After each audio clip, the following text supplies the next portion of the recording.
Hey guys, welcome to my channel. So I received a message from one of you guys requesting an in-depth video for beginners. Just a disclaimer, I'm not a certified nail technician. I'd consider myself a beginner still, but I'd be happy to share some things I've learned along the way with using Polygel. So that's what today's video is. So I'm starting with prepping my nails. I'm taking a wooden cuticle stick and gently scraping the cuticles. And this will help the product bond onto the nail better. So next I'm using nippers to remove my Polygel. This is completely optional. The only reason I do this is because it makes my nails look clean. I know that removing them can risk to an open cut and inviting bacteria and infection, but I'm real careful about it. I don't cut all the way into the skin.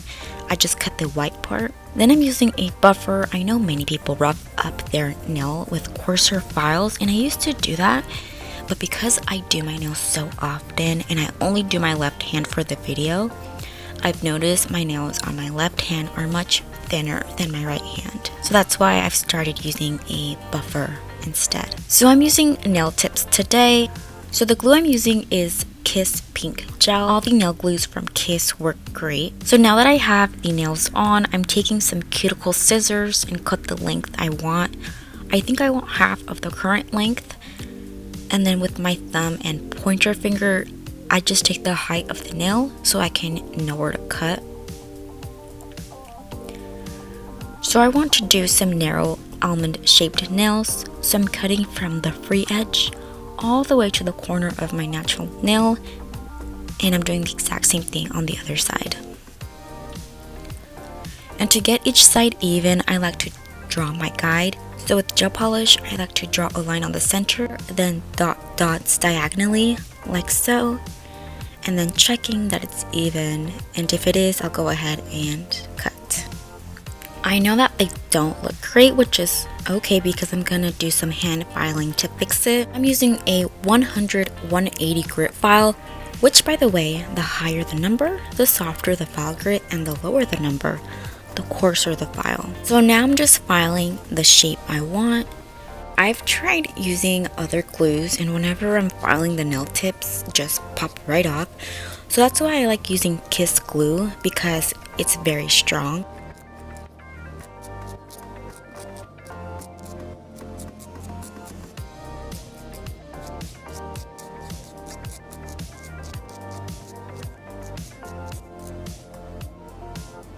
So to get rid of the frizz, I take the rougher side of the buffer and it removes the frizz.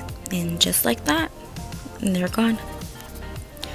Then I'm using the coarser side of the buffer and file the nail tips only so that the polygel can adhere to the nail. And I'm not filing my natural nail since I already did that. And I like to file my natural nail first because it helps the nail tips glue on better. I'm taking a alcohol wipe to remove the dust and dehydrate my nails as well. Next, I'm aligning my nails together and checking if the nail lengths are the same. So the pinky is shorter, but I'm okay with that being it that size. And the base coat is from Model 1s, and a base coat is essential because it's like a sticky layer for the polygel. It won't bond and adhere well without it. And also a base coat protects your nails if you're using bright polygel colors. So I'm applying one coat to the entire nail.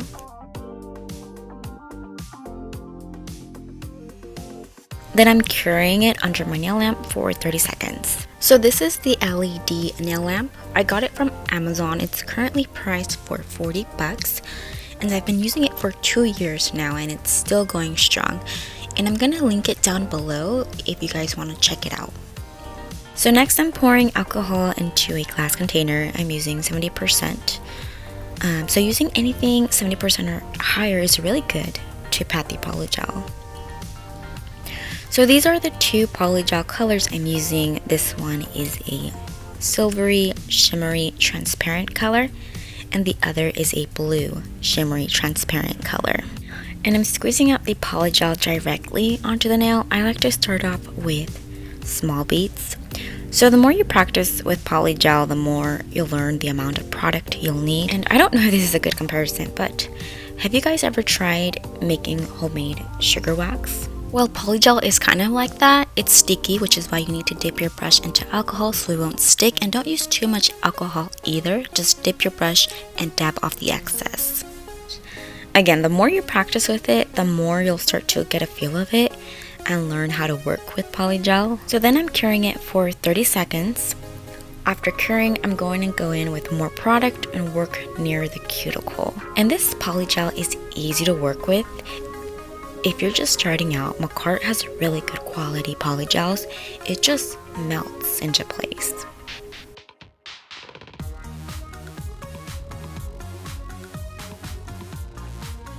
And I'm flipping my nail upside down. It helps it to level out near the apex. So then I'm going to cure that for 30 seconds. And see, that's the good thing with LED lamps. It takes such a short time for the nail to cure. It is pricier, but if you're considering doing nails for a long time, I'd say LED lamps is a good investment. Alright, so now I'm doing the next nail, but on this one I'm actually going to cure the nail with a portable nail lamp. And if you're just starting out and looking for something inexpensive, then a portable nail lamp would be good.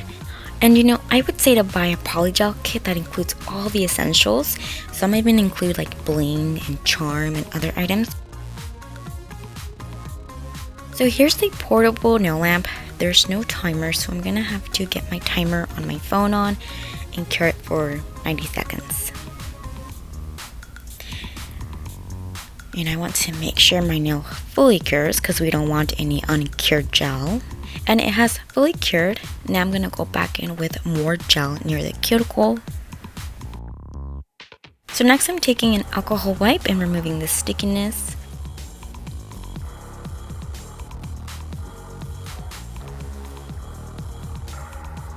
So now I'm bringing back my 100-180 grit file and using the coarser side, I'm starting near the cuticle.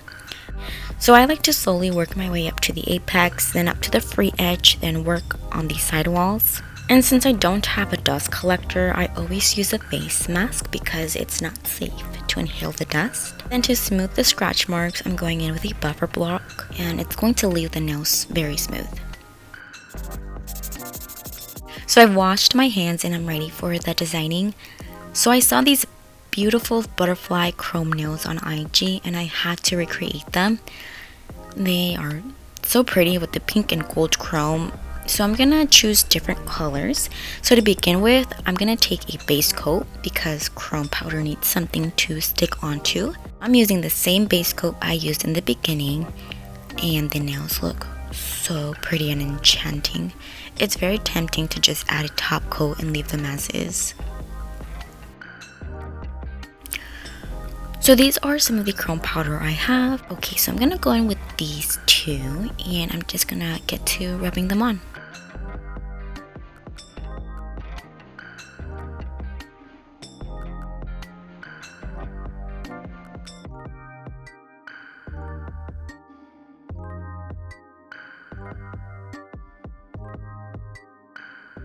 Now I'm using a Macart top coat to seal in the chrome powder so it won't go anywhere.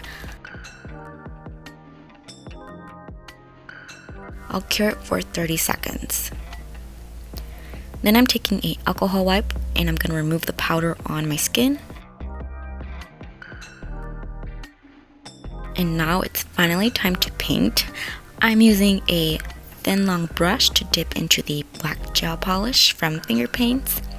And I'm outlining my nail. And as soon as you cure gel polish, you can't remove it with acetone. I saw a video of someone trying to remove cured gel polish, and as soon as she learned that you can't rub it off, she was shocked and disappointed. So if you didn't know, now you know.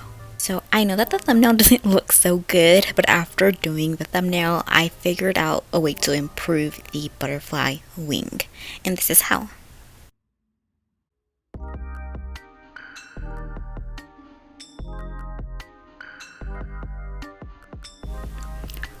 So now that I've cured the nails, I'm wiping the excess black pigment with alcohol so it won't smear.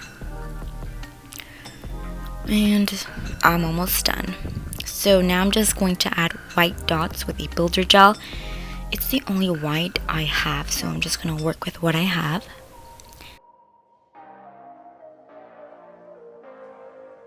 So now, lastly, I'm going to apply top coat, and look at the nails coming together. They look so pretty.